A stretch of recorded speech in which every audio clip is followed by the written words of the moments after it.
사진 작가로 계시는 김동신이라는 작가가 쓴 기도의 섬 소록도라는 그런 책에서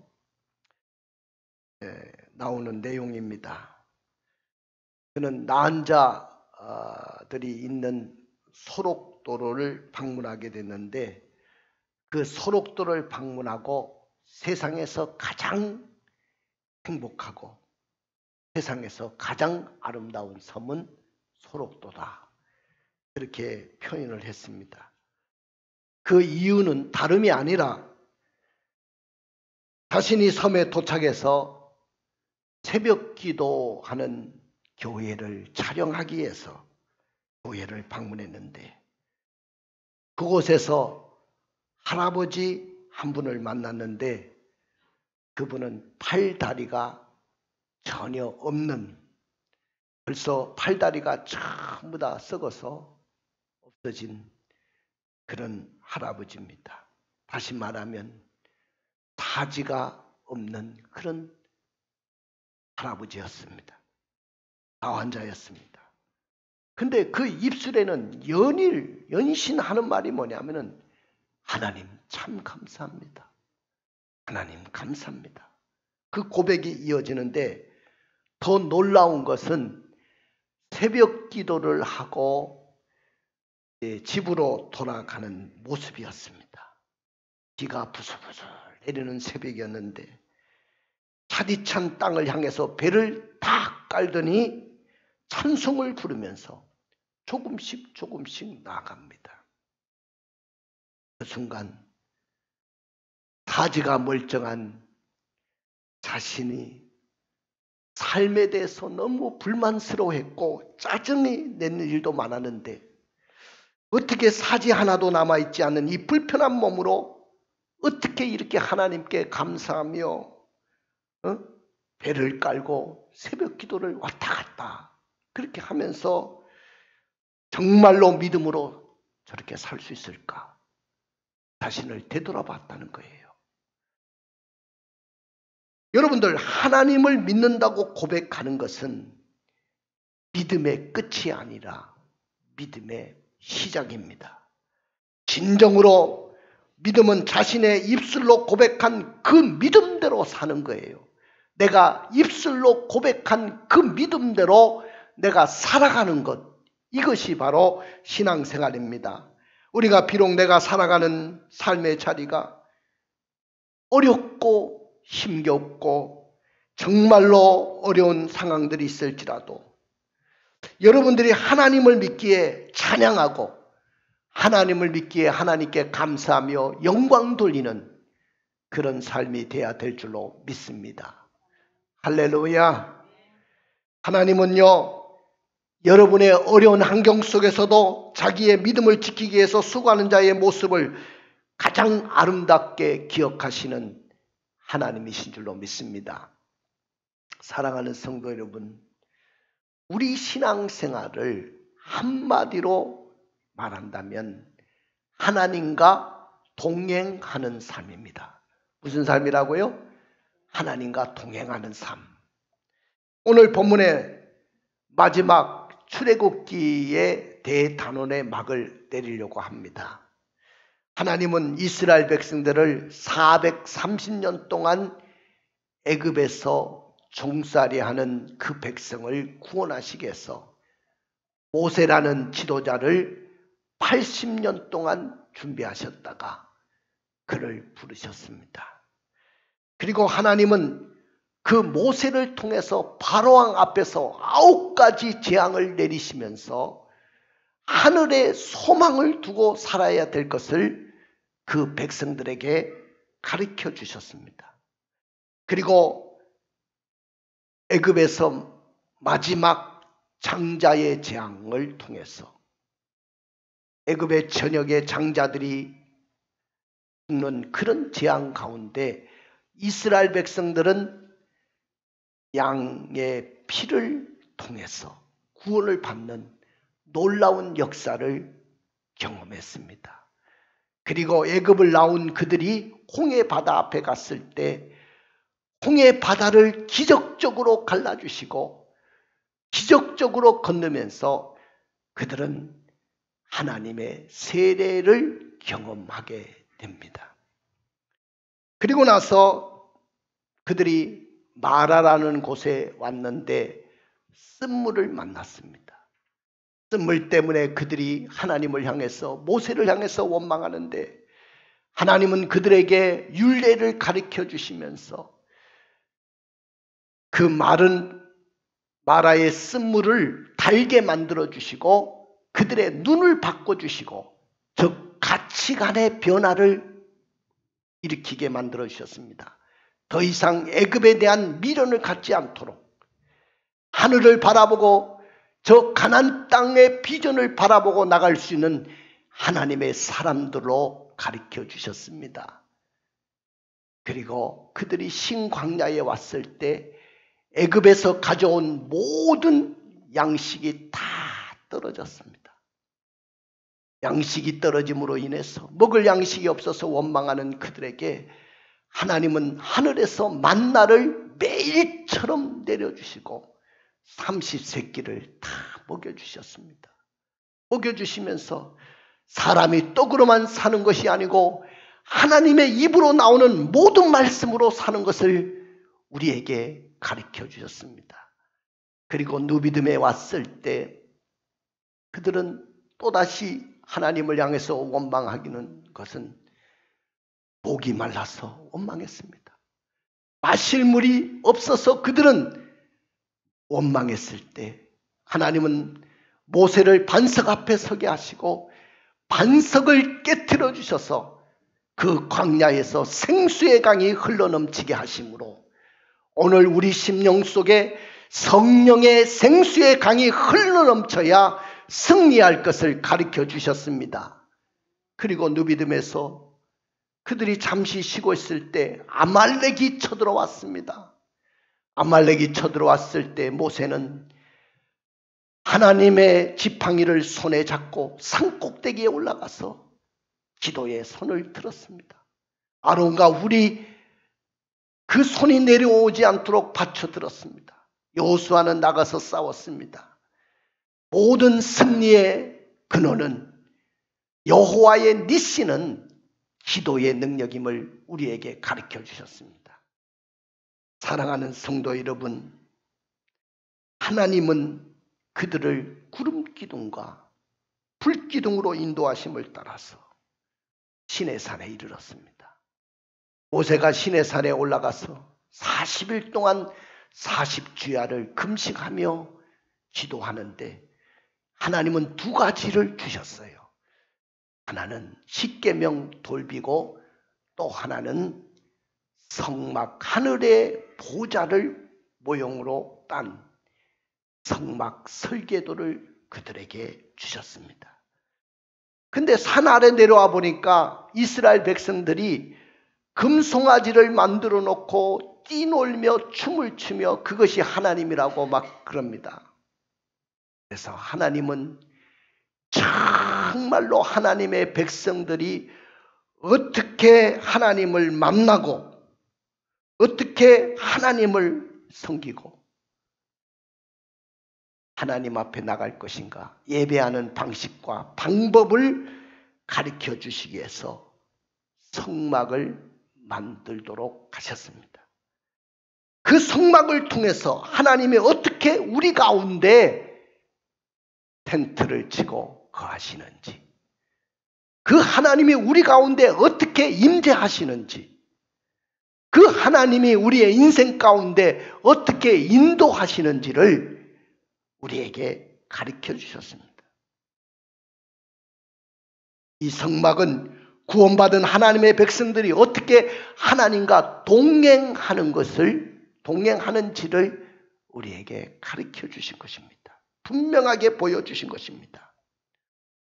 모세가 이스라엘 백성들과 함께 성막 곧 회막을 완공하고 하나님께 봉헌했을 때 그 회막에 모세도 들어갈 수 없을 정도로 하나님의 영광이 구름이 팍 덮이고 하나님의 영광이 충만했다고 했습니다.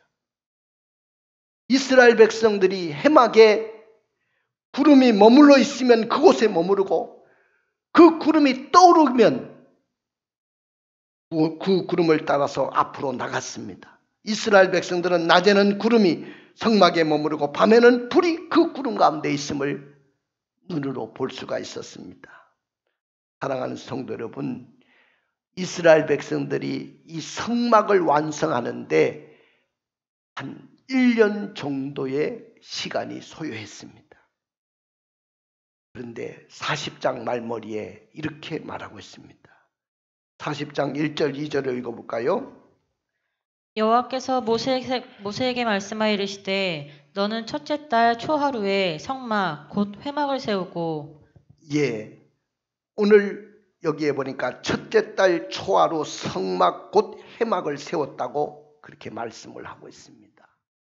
그리고 지금부터 본격적으로 이스라엘 백성들을 훈련시키는데 1년 동안은 준비 기간이었고 이제 그 훈련시킨 내용이 뭐냐면은 바로 내이기서입니다. 내이기서를 통해서 하나님은 이스라엘 백성들을 40년 동안 광야에서 훈련시켰던 거예요. 그 내이기서대로 살아봤던 것입니다. 그리고 성막 중심으로 그들은 모든 인생을 걸고 인생 중심의 삶을 살았던 것을 봅니다. 사랑하는 성도 여러분, 왜 하나님은 성막을 이스라엘 백성들에게 주셨을까요? 그리고 그 성막이 봉헌된 후에 성막이 오늘 신앙생활하는 우리에게는 무엇을 가르쳐 줍니까? 옛날 아담 시대 때는 하나님은 자기의 이름을 두실 곳을 찾았는데 아담 시대 때는 어디요? 에덴 동산에. 족장 시대 때는 제단에 자기의 이름을 두셨고 모세 시대 때는 성막에, 그리고 솔로몬 왕 시대 때는 성전에 자기의 이름을 두셨는데 오늘 신약의 우리에게는 더 이상 성막과 성전이 이제는 필요가 없습니다. 하나님은 내 마음을 성전 삼아서 내 마음의 심령 성전이 건축될 때 하나님이 나와 함께 하시고 나와 동행하시는 줄로 믿습니다. 할렐루야. 하나님께서 이스라엘 백성들에게 성막 중심의 삶을 살도록 말씀하셨습니다. 그러면 성막 중심의 삶을 살도록 훈련시키신 목적이 분명히 있을 거 아닙니까? 그 목적이 뭘까요? 우리는 그것이 알고 싶습니다. 사랑하는 성도 여러분, 오늘 문제의 원인은 따라 봅시다. 하나님과 동행하라. 누구와 동행하라고요? 그렇습니다. 하나님과 동행하라는 거예요. 하나님과. 그러나 우리는 하나님과 동행하는 삶을 살지 못합니다. 그럼 왜 우리가 하나님과 동행하는 삶을 살지 못할까요? 오늘 첫째 보면은 하나님과 동행하는 훈련이 되지 않았기 때문이에요. 여러분들 하나님과 동행하는 것도 훈련이 필요한 겁니다. 하나님과 동행하려면 발에 보조를 맞춰야 돼요. 여러분들 우리가 남녀가 손을 잡고 산책을 할 때 서로 보조를 맞춰야 돼요. 이스라엘 백성들이 주와 동행하는 그 발에 보조를 맞추는 훈련을 하나님은 시키셨던 것입니다. 성막 위에 구름이 떠오르면 그들은 움직이기 시작했어요. 구름이 머무르면 그들은 멈추었습니다. 또한 그 자리에 구름이 머무르면 그 자리에 머물고 그리고 이제 하나님께서 떠나자 하면 그 자리에서 일어나서 떠났습니다. 하나님께서 가자고 하면 가는 것이고 하나님께서 머물자고 하면 머물렀습니다. 이런 훈련을 맨 처음 이스라엘 백성들에게 훈련을 시켰던 거예요. 그러니까 우리가 엿새 동안 세상에서 세상 사람들과 살아요.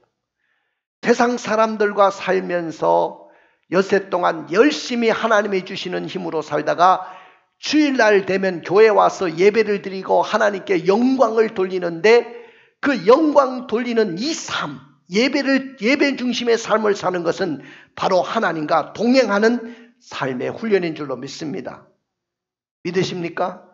그 다음에 두 번째는 왜 우리가 하나님과 동행하는 삶을 살지 못하냐 하면은 거룩한 삶을 살지 못하기 때문입니다. 우리가 거룩한 삶을 살지 못하니까 하나님과 동행할 수가 없는 것이죠.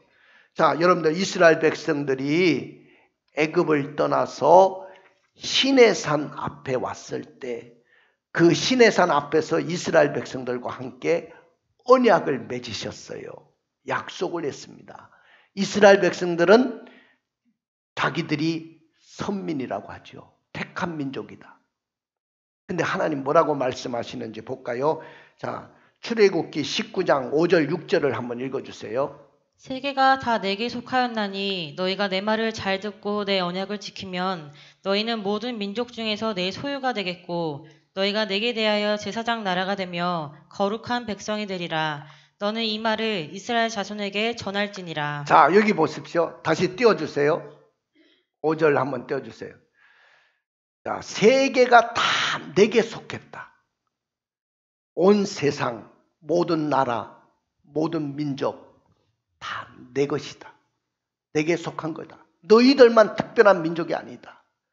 내가 너희들을 특별한 제사장 나라로 삼은 이유는 너희들을 통해서 세계 열방이 돌아오기를 원하고 내가 너희들을 세상 열방이 돌아오는 통로로 사용하고 제사장 나라로 쓰기를 원한다. 그런데 너희들이 제사장 나라가 되고 소유된 백성이 되고 거룩한 백성이 되는 조건이 있다는 거예요. 자, 띄워줘 보세요. 다시. 조건이 뭐예요? 너희들이 내 말을 잘 듣고 내 언약을 지켜야 된다. 내 말을 듣고 내 언약을 지킬 때 너희가 제사장 나라가 되고 거룩한 백성이 되고 소유된 백성이 되는 것이라는 거예요. 하나님의 말씀을 잘 듣고 지킬 때 너희들이 그런 나라가 되는 것이고 그런 백성이 되는 것이지, 언약을 지키지 않으면 더 이상 너희들은 제사장 나라도 아니고 선민도 아니고 너희들은 하나님의 거룩한 백성도 아니라는 거예요. 사랑하는 성도 여러분, 오늘날 신앙생활하는 우리가 하나님과 동행하는 삶을 살려고 하면 여러분들 평소부터 우리가 거룩한 생활을 해야 돼요. 거룩한 삶을 살 때 하나님과 동행하는 삶을 살 수 있는 겁니다. 믿으십니까? 근데 이스라엘 백성들이 하나님과 동행하려면 반드시 거룩한 사람이 돼야 되거든요. 거룩한 생활을 해야 됩니다. 거룩한 삶이 돼야 됩니다. 근데 성경에 보니까 이스라엘 백성들이 거룩한 삶을 살지 않을 때는 거룩하신 하나님이 함께 할 수가 없어서 하나님이 그들에게서 도망가셨어요. 내가 목사님들하고 공부하면서 도망갔다는 표현을 쓰니까 참 이상한 표현을 쓰시네요. 그런데 잘 들어보세요. 하나님이 이스라엘에게서 도망가셨어요. 우리는 그 하나님이 도망간다고 하니까 사람들이 좀 이상하게 생각하는데 성경 여러 곳을 보면 하나님이 견디다 못하셔서 하나님이 이스라엘에게서 도망가셨어요. 이스라엘이 거룩한 삶을 살지 않으니까 하나님은 그들에게서 도망을 가셨어요. 우리나라는 부부가 같이 결혼 생활을 하다가 보통 여자들이 가방을 싸고 가출을 하죠. 나 더 이상 당신하고 못 살겠어. 그러면서 가방을 싸고 나갑니다. 근데 요사이는 여자들이 나가는 것이 아니고 남자들이 가방을 싸서 나갑니다. 완전히 옛날하고 바뀌었죠. 근데 아이들도, 청소년 아이들도, 청년 아이들도 가방 싸서 가출을 합니다. 이스라엘 백성들이 하나님이 주신 거룩한 땅에서 살면서 거룩하게 살아야 되는데 그 땅에 살고 있는 이방 민족들의 종교를 받아들이고 음란한 삶을 살고 거룩하게 살지 못하니까 하나님은 그 땅에서 그들에게서 도망가셨어요. 당신의 택한 백성 이스라엘 백성들이 거룩하지 않았기 때문에 그 백성이 너무너무 죄를 많이 지으니까 하나님이 견디다 못해서 나는 너희와 함께 살 수가 없어 그러시면서 그들과 함께 떠나셨다는 거예요. 그 이스라엘 백성들이 언약을 지키지 않고 바르게 살지 않고 거룩한 삶을 살지 않으면 하나님은 그들에게서 도망가십니다. 하나님께서 이스라엘 백성들이 처음에는 죄를 지으면 진노를 하십니다. 그리고 책망을 하시다가 듣지 않으시고 그러니까 애타하시다가 탄식하시다가 안 되면 이제는 아예 도망을 가시는 겁니다. 하나님이 떠나버리면 이스라엘 백성들의 삶은 백전백패였습니다. 아무리 자기 힘이 강해 보일지라도 하나님이 떠나가시면 그들은 세상에서 성공할 수가 없었습니다. 주를 떠난 고기는 혹시 산다 하여도 예수 떠난 심령은 사는 법이 없어요. 예수님 내 주여 내 중심에 오셔서 주님 한 분만으로 만족하게 하소서. 할렐루야. 주 떠나가시면 내 생명 헛되네. 즐겁고 슬플 때 늘 계시옵소서. 여러분들 주님 떠나가면 아무것도 아니에요.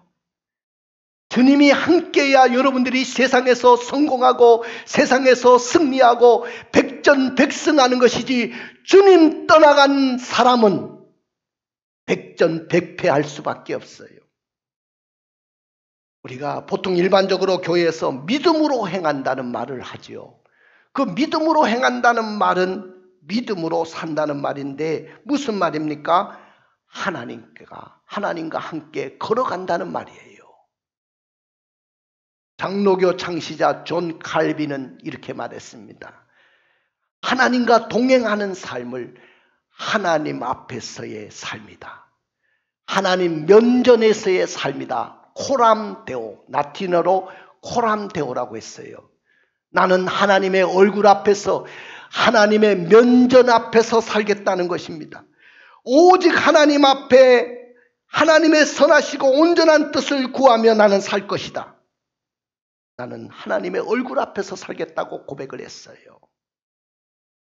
근데 구약에서는 그것을 하나님과의 동행하는 삶이라고 이야기했고, 신약에서는 예수님은 그것을 뭐라고 하냐면은 내 안에서 살으라. 나의 안에서 살으라고 그렇게 말씀했습니다. 사랑하는 성도 여러분, 우리의 신앙생활은 어떻게 하는 것입니까? 구약 시대에는 하나님과 동행하는 삶이고 신약 시대에는 주님 안에서 사는 삶이에요. 우리가 잘 아는 것처럼 가인이 아벨을 죽였습니다. 그래서 하나님이 아벨 대신에 경건한 자손을 세웠는데 그분이 누구냐면 셋입니다. 근데 창세기 5장에 보면 셋의 족보가 쫙 나와요. 거기에 셋의 후손들이 경건한 셋의 후손들이 어떻게 살았는지를 이야기하고 있는데 대부분은 이렇게 나옵니다. 아무아무개는 아무아무개를 낳고 아무아무개를 낳은 후에 몇 년을 지내다가 몇 년을 살다가 죽었더라. 이렇게 나와요. 대부분이 그렇게 나와요. 보시면 창세기 5장을 보세요. 그런데 에녹이라는 사람이 나왔는데 저의 눈에 확 들어왔어요.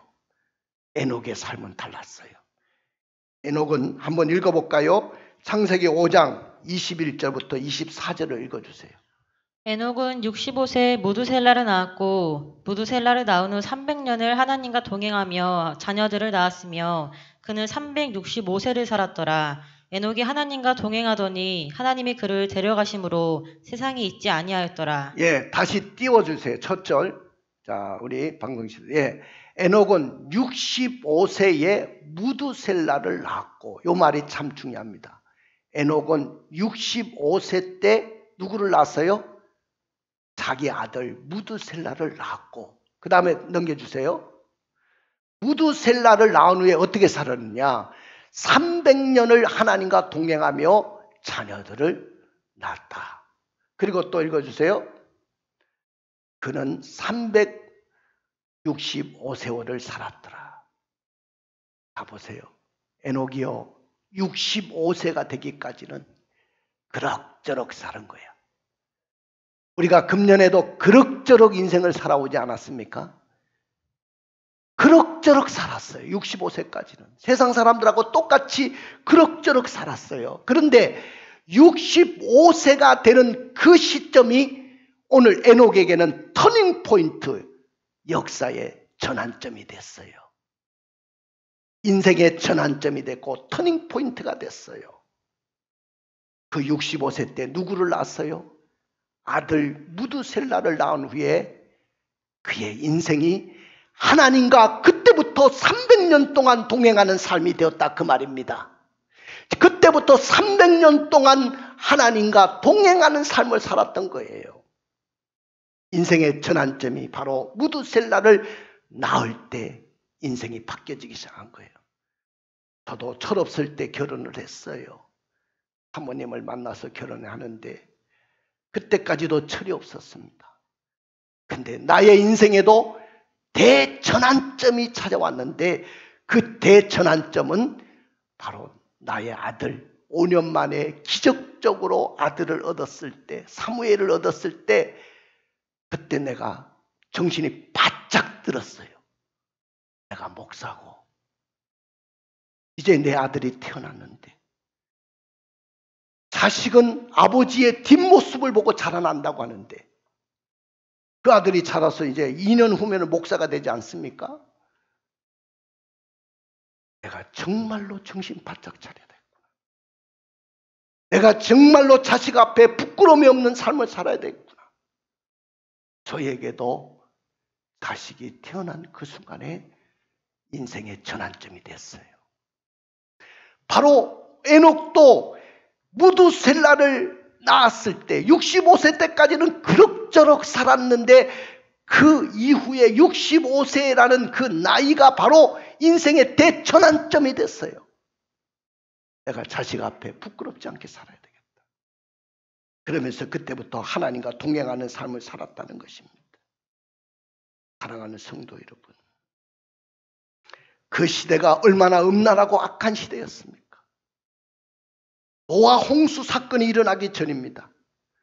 그런 시대 속에 에녹은 300년 동안 하나님과 동행하다가 하나님이 그를 데려가심으로 죽음을 보지 않았다고 했어요. 사랑하는 성도 여러분, 분명한 것은 누구에게나 전환점이 있다는 거예요. 여러분들의 인생의 터닝 포인트는 언제였습니까? 우리는 내 삶을 되돌아볼 수 있는 계기가 되어야 됩니다. 이스라엘 백성들에게서 가장 행복한 순간은 하나님과 동행하는 삶을 살았던 순간이에요. 그러나 하나님과 동행하는 삶을 살지 못하고 자기 마음대로 살면서 죄를 지을 때는 하나님께서 그들에게서 떠나가셨기 때문에 더 이상 그들과 함께하지 않았고 적들이 침범에 들어와서 징계를 내리고 고통의 인생을 살았고 고통 가운데서 그들은 울부짖고 그렇게 살 수밖에 없었습니다. 많은 사람들이 하나님과 동행하는 삶을 굉장히 외롭고 고독하고 즐겁고 즐거움도 없고 광야 같은 인생이라고 생각합니다. 야, 이 좋은 세상에서 왜 하나님과 꼬리따분하게 그렇게 사냐? 왜 주일날 좋은 날, 이 좋은 날에 세상에서 이렇게 살면 좋은데 왜 꼬리따분하게 사느냐고 생각을 합니다. 정말 그럴까요? 하나님과 동행하는 삶이 그렇게 꼬리따분하고 외롭고 고독하고 무의미 건조한 삶일까요? 여러분들, 많은 이스라엘 백성들이나 기독교인들이 추론해 보면 이렇게 고백합니다. 하나님, 지금까지 나 혼자인 줄 알고 인생길을 고민하며 걸어왔습니다. 그래서 무슨 일을 결정할 때도 내 마음대로 판단하고 내 소견에 옳은 대로 살았습니다. 근데 이런 나의 삶을 어떻게 바꿀 수 있을까요? 이스라엘 백성들이나 성도들은 안타까워서 눈물을 짓고 있습니다. 그럼에도 불구하고 오늘 하나님은 당신의 백성들과 동행하시기를 원하시는 줄로 믿습니다. 믿으십니까? 하나님은요, 동행하시는 하나님이요, 우리와 함께 하시는 임마누엘의 하나님이십니다. 그 하나님 어떻게 하시는가요? 자, 오늘 영상 한번 보여주세요. 영상 한번 보십시다. 자, 보십시오. 이스라엘 백성들이 성막을 중심으로 이렇게 각기 다 텐트를 치고 광야 삶을 살았어요. 여러분들, 이 텐트가 중앙에 있는 텐트가 뭡니까? 바로 성막입니다. 하나님이 시내산에서 모세에게 주셨던 성막대로, 성막 설계도대로 지었던 성막입니다. 그래서 이스라엘 백성들은 항상 이 광야 가운데 이렇게 텐트를 치고 우리 가운데 와 계시는 그 하나님 가운데 성막 중심으로 살았어요. 뺑 둘러 이스라엘 백성들이 있잖아요. 오늘 우리도 이렇게 하나님 중심으로 살아야 돼요. 자, 오늘 하나님이 또 보여주세요. 근데 여기 보면 앞에 사진 보여주세요. 그 성막 가운데 이 밤중에 찍은 사진인데 하늘에 불기둥이 쫙 성막 위에 서 있습니다. 자, 이건 밤이고, 자, 다시 돌려주세요.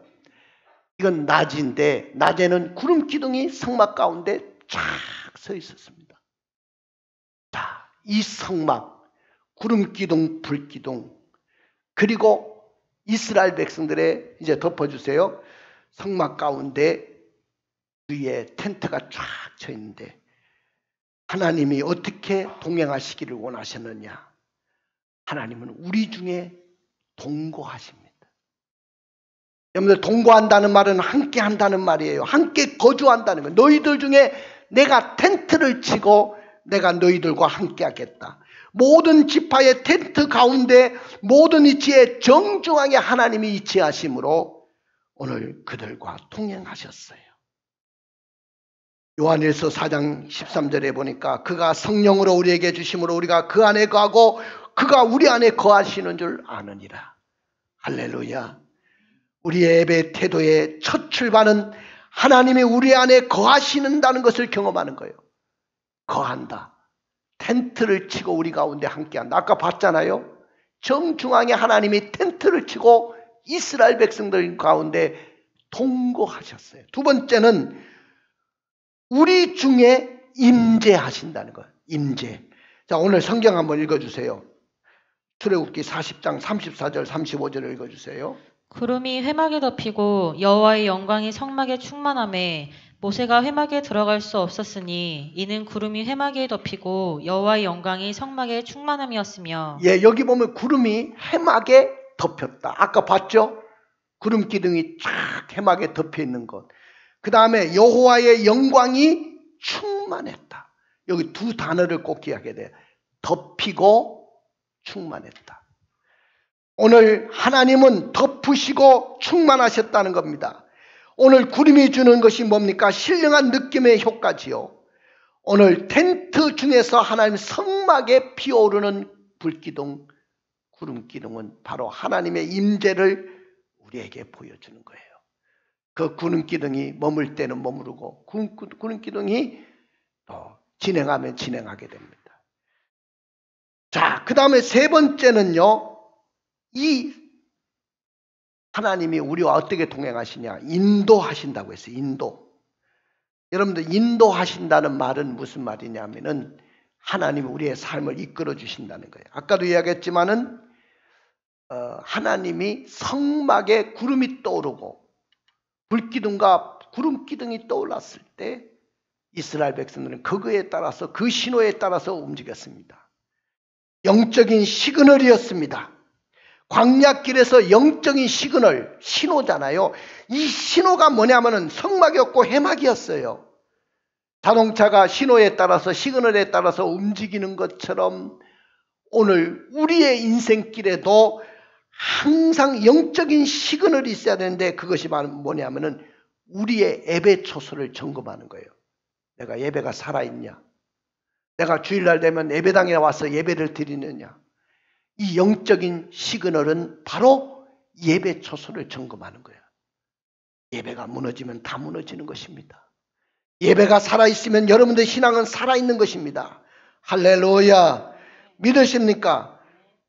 성막은 하나님의 마음과 시선이 머무는 곳이에요.